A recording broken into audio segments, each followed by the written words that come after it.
Good morning, नमस्कार। कैसे हैं आप सभी? तो वेलकम करती हूँ आप सबका।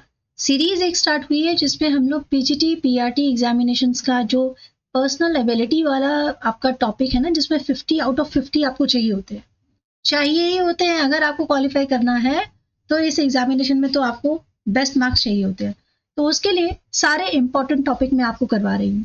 ठीक है, आप क्लासेस को कंटिन्यू देखते रहिए और चैनल पर आप सब्सक्राइब कीजिए और वहां आपको वीडियोस मिल जाएंगे जो आपके आरआरबी टीचर्स का मैं तैयारी करवा रही थी। बट अब गुड न्यूज ये है कि केवीएस का भी बहुत जल्दी नोटिफिकेशन आने वाला है और डीएसएसबी ने तो ऑलरेडी नोटिफिकेशन दे दिया है। तो अब आप चलाएंगे तीर एक और निशाना होगा 3। ठीक है, तो चलो आज की क्लास देखते हैं। Sociological basis of education. हम लोगों ने ग्रोथ एंड डेवलपमेंट पढ़ा, उसके बाद हम लोगों ने एजुकेशन के ऊपर जो हमारे थिंकर्स है, चाहे वो इंडियन थिंकर्स है चाहे वो वेस्टर्न थिंकर्स है, हमने उनकी फिलॉसफी जानी। अब अगला टॉपिक है सोशियोलॉजिकल बेसिस ऑफ एजुकेशन का, जिसको हम विस्तार से जानेंगे, लेकिन थोड़ा जल्दी जल्दी खत्म करेंगे इस टॉपिक को। ठीक है, स्टार्ट कर। यदि आप इस एग्जाम की तैयारी कर रहे हैं तो आपको ये टॉपिक पढ़ना ही पढ़ना है। इस टॉपिक को मिस किया नहीं जा सकता। ओके, सो एजुकेशन एक बहुत ही क्रूशियल रोल अदा करती है पूरी सोसाइटी को और इंसान को परिपक्व करने में। यानी समाज तभी सफल है यदि उसमें रहने वाला मनुष्य एजुकेटेड है। अगर वो पढ़ा लिखा है तो एक अच्छे और सभ्य समाज का निर्माण कर सकता है। तो हमारा जो सोशियोलॉजिकल बेसिस है एजुकेशन का, उसके बारे में आज क्लास होने वाली है। सबसे पहले कुछ की कॉन्सेप्ट्स देखते हैं। उसमें सबसे पहला नंबर आएगा समाजीकरण का, यानी सोशलाइजेशन। अब हमारा जो स्कूल, जब हम बच्चे स्कूल जाते हैं तो स्कूल में सबसे पहले क्या सिखाया जाता है? एक इंट्रोडक्शन होती है। सबसे पहले पूछते ना, हाँ बेटा आपका नाम क्या है?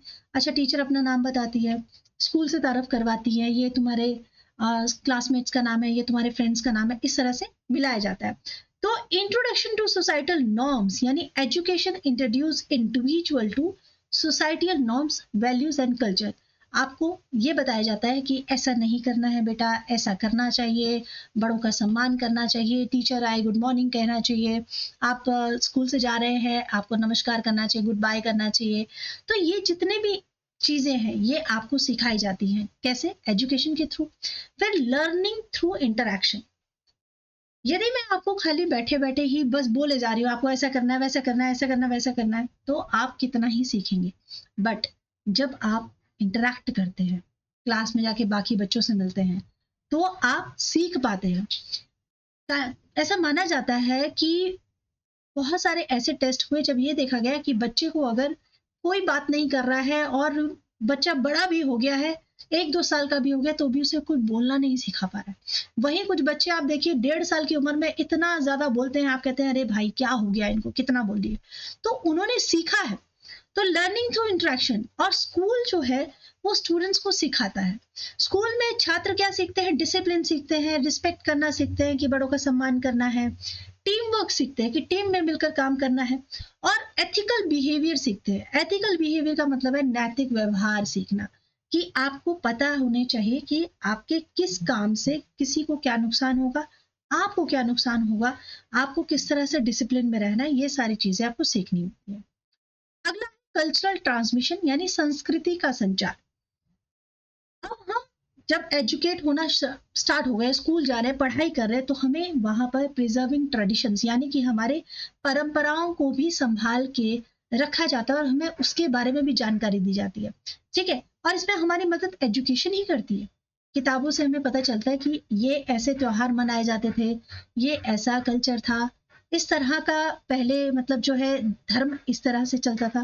तो ये जो हमारा इतिहास है ना, ये भविष्य को तैयार करता है। ठीक है, एंड लर्निंग अबाउट फेस्टिवल्स, हम वहां बैठ के जानते हैं, स्कूलों में जाकर कई बार जान पाते हैं कि इतने सारे त्योहार है। ठीक है, जो त्योहार हम लोग घरों में मनाते हैं वो तो हम जानते हैं, बट उसके अलावा भी बहुत सारे त्योहार हैं और इसके बारे में हमें स्कूल से, एजुकेशन से ही पता चलता है। इसीलिए जो एजुकेशन है उसका सोसाइटल होना कितना ज्यादा मदद करता है एक बच्चे का। ठीक है, अब सोशल इंटरेक्शन की बात करते हैं। स्कूल में बच्चे अलग अलग समाज से आते हैं, अलग अलग धर्म से आते हैं, अलग अलग प्रांत से आते हैं। एक जगह पर मिलके रहना और दोस्त बन जाना, आप समझ रहे हैं इस बात को? यदि अलग अलग प्रांत से आए, अलग अलग धर्म से आए जो लोग हैं, उन्हें कोई ऐसा स्थान मिल रहा है जहां वो सब दोस्त बन रहे हैं, तो वो कहाँ हो पा रहा है? आपके जो शैक्षणिक संस्थान होते हैं वहीं हो पा रहा है। तो सोशल इंटरैक्शन यानी सामाजिक एकीकरण की जो नींव रखता है वो एजुकेशन ही है, पढ़ाई ही है। Education foster unity by teaching, कैसे? कॉमन वैल्यू सिखाकर कि आपका जाति, धर्म और आर्थिक स्थिति जो है वो एक सामाजिक बाधाएं हैं, इन्हें हटाओ और हम लोग सिर्फ सब एक हैं, एकता की तरफ ले जाता है, यूनिटी की तरफ ले जाता है। ठीक है। सेलिब्रेटिंग डाइवर्सिटी, आपने स्कूल में कई बार चार्ट बनाया होगा जहां पर आपने एक चार्ट बनाया है डाइवर्सिटी इन कल्चर। ठीक है। तो स्कूल बहुत सारे ऐसे प्रोग्राम सेलिब्रेट करता है जहां पे बच्चों को दिखाया जाता है कि देखो, चाहे कितना भी सब अलग अलग क्यों ना हो, फिर भी पूरा देश एक ही सब लोगों से मिलकर बना है। तो इस तरह स्कूल सेलिब्रेट करता है नेशनल हॉलीडेज को, प्रमोट करता है वो सारी एक्टिविटीज को जिसकी वजह से स्टूडेंट चाहे कितने भी अलग अलग बैकग्राउंड से क्यों नहीं आते, वो मिलकर सेलिब्रेट करते हैं। नेक्स्ट बात होगी सोशल कंट्रोल की। अभी तक हम ये देख रहे हैं कि एजुकेशन कैसे सोसाइटियल जो है नॉर्म्स पैदा कर रही है, बताती है इंसान को कैसे रहना है, कैसे नहीं रहना, सभ्य बनाती है, मिलकर जीना सिखाती है, यूनिटी सिखाती है। वहीं पर सामाजिक नियंत्रण रखना भी सिखाती है। किस तरह से? मेंटेनिंग ऑर्डर, यानी एजुकेशन मदद करती है सोसाइटी में मेंटेन करने की, शांति बनाए रखने की। जब नियम बनेंगे, डिसिप्लिन होगा और सब उसी बिहेवियर को एक्सेप्ट करेंगे कि हाँ हमें इस तरह से ही रहना है, हमें ऐसे करना चाहिए, तो ये जो सोसाइटियल नॉर्म्स होते हैं जब इनको सब फॉलो करेंगे तो ऑटोमेटिकली कंट्रोल में रहेंगे। और ये हमें कौन बताएगा? एजुकेशन बताएगी। स्कूल कुछ ऐसे रूल्स और रेगुलेशंस बनाते हैं जिसकी वजह से हम सीखते हैं बचपन से कि कैसे पंक्चुअल होना है, कैसे हमें अथॉरिटी को रिस्पेक्ट करना है, जो हमारे सीनियर्स हैं, स्कूल्स हैं, उनको कैसे रिस्पेक्ट करना है, हमारे सीनियर क्लासमेट्स जो हैं, जो हमारे पीयर्स हैं, उनके लिए हमारा कैसा बिहेव होना चाहिए। तो ये सारी चीजें भी हमें इसी से पता चलती हैं। अब बात करते हैं सोशल मोबिलिटी की, यानी सामाजिक गतिशीलता।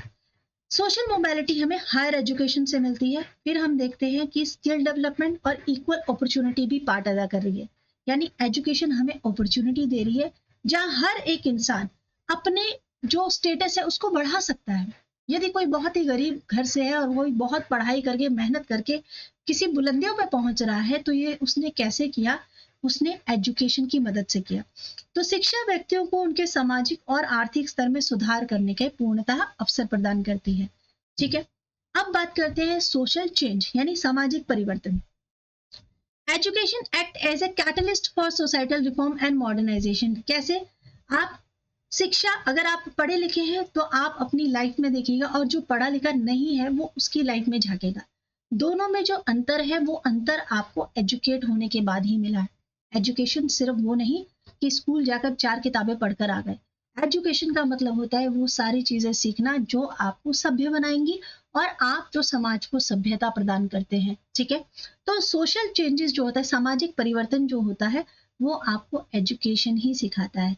और अवेयरनेस कैंपेन भी, जैसे कि स्कूल्स बहुत सारे ऐसे अवेयरनेस कैंपेन करता है जहां बहुत कुछ सिखाया जाता है कि बहुत लड़के लड़कियों में भेद नहीं होना चाहिए, फिर ऊंच नीच कुछ नहीं होती है, रंग भेद कुछ नहीं होता है, और ये सारी नीतियां जिससे कि बहुत बच्चों में ऐसी सोच ना आ जाए, संकीर्ण विचार ना हो जाए। तो माइंड को ब्रॉड करने के लिए इस तरह के अवेयरनेस कैंपेन चलाता है स्कूल, ताकि बच्चे पॉजिटिविटी की तरफ ही बढ़े और एजुकेशन में आगे बढ़े। ठीक है। Now education and social responsibility. Education and social responsibility. Civic education. School छात्रों को नागरिक के रूप में उनके अधिकारों और जिम्मेदारियों के बारे में सिखाते हैं, जिससे नागरिक कर्तव्य भी भावना विकसित होती है। यानी स्कूल में भी आप देखेंगे, आप क्लास 12 तक आते आते बहुत कुछ ऐसा डिसिप्लिन भी सीखते हैं जो कि घर पे पॉसिबल नहीं था। आप अगर स्कूल नहीं जाते तो हो सकता है आपको कई चीजें नहीं आती थी। ठीक है।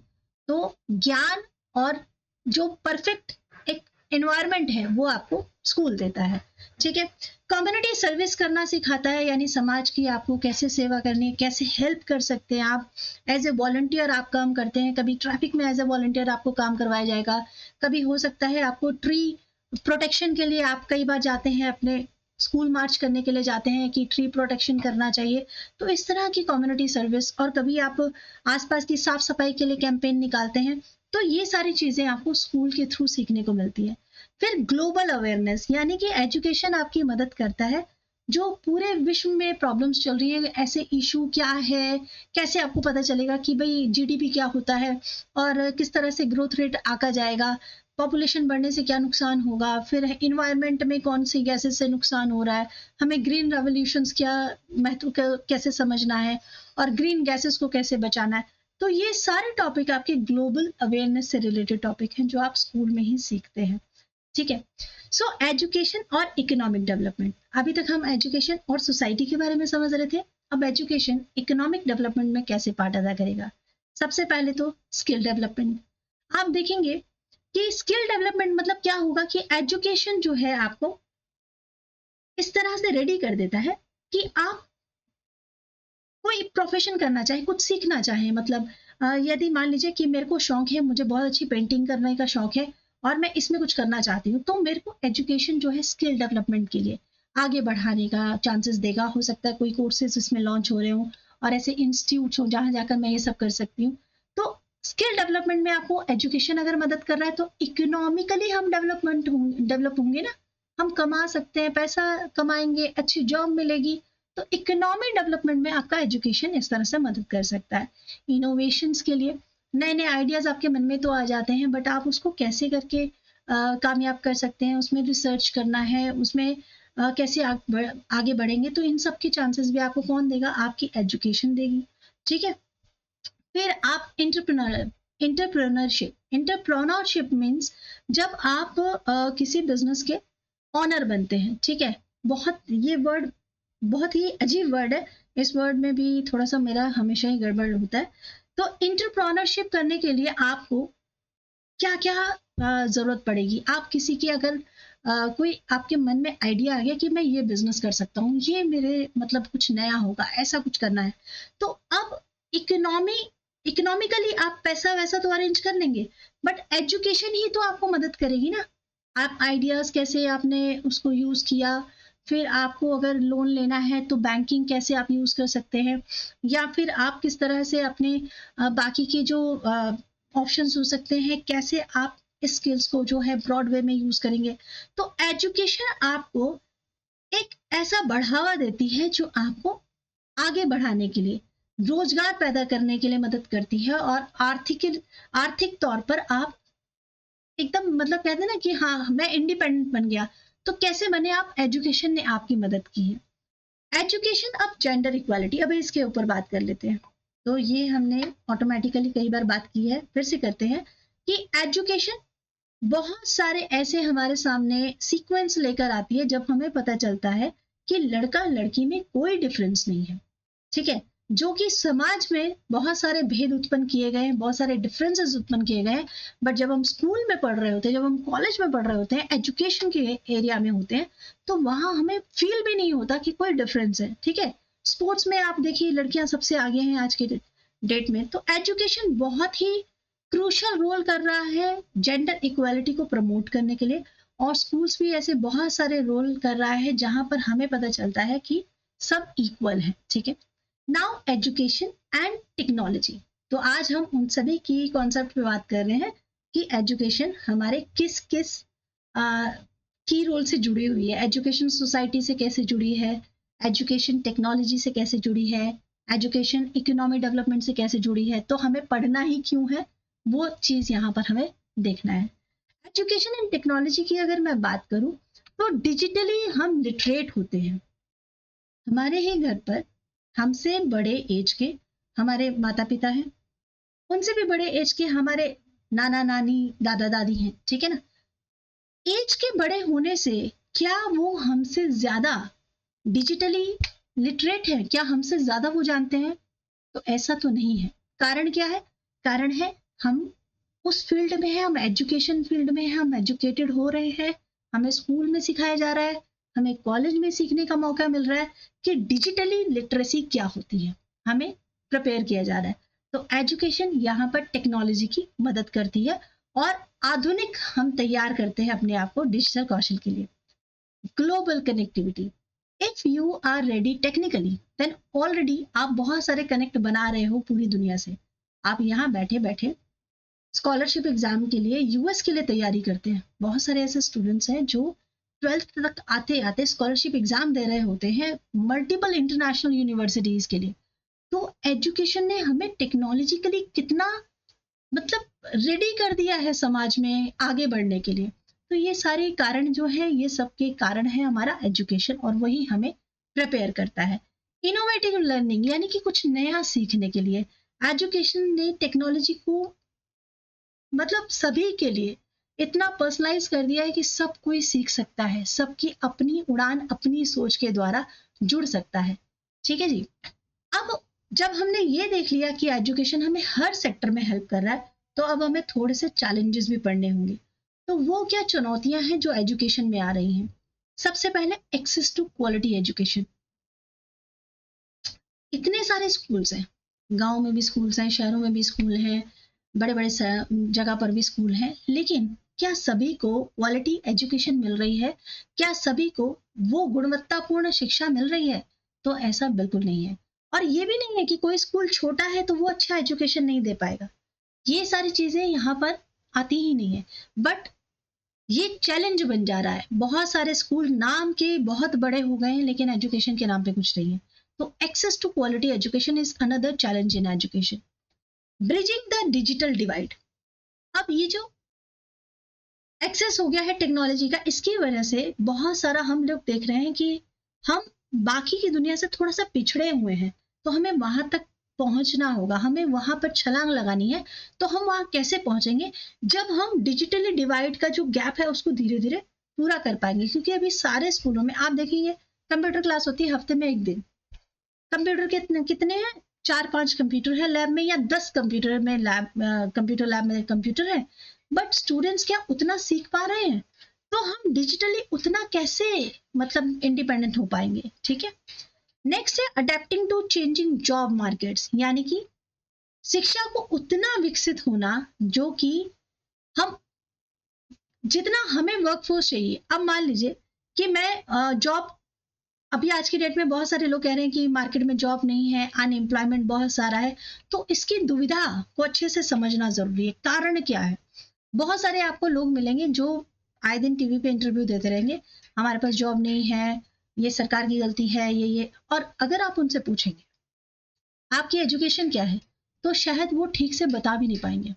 बहुत सारे ऐसे स्टूडेंट हैं जो 12th तो पास है, लेकिन उनके पास उतनी नॉलेज नहीं है।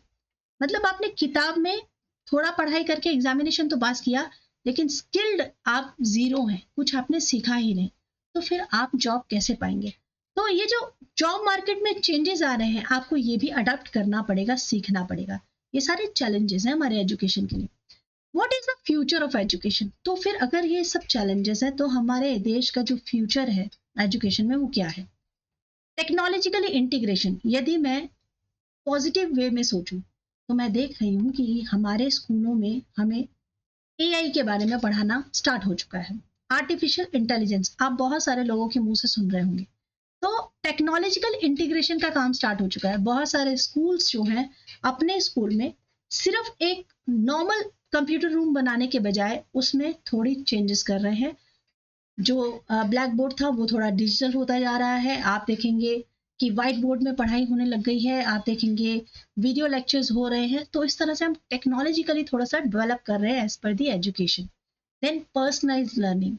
एजुकेशन अब बहुत ज्यादा पर्सनलाइज्ड भी कर दी गई है। यानी कि अब वो वाला जो सिस्टम था ना, मैडम आई पढ़ाया, सब एक जैसा पढ़ रहे थे, एक चैप्टर पढ़ लिया सबने, अब क्वेश्चन जो है करना है, क्वेश्चन आंसर लिखना है, बस रट करके सुना देना है। अब वो बंद। अब ध्यान दिया जा रहा है हर एक बच्चे पे, इंक्लूसिव एजुकेशन की तरफ। अब ध्यान दिया जा रहा है पर्सनलाइज सब लोग क्या क्या सीख रहे हैं। तो इस तरह से इंडिविजुअल लर्निंग स्टाइल्स जो हैं वो भी बहुत ज्यादा डेवलप करते हैं एजुकेशन को, और इन फ्यूचर इन सब में ज्यादा ध्यान दिया जाएगा।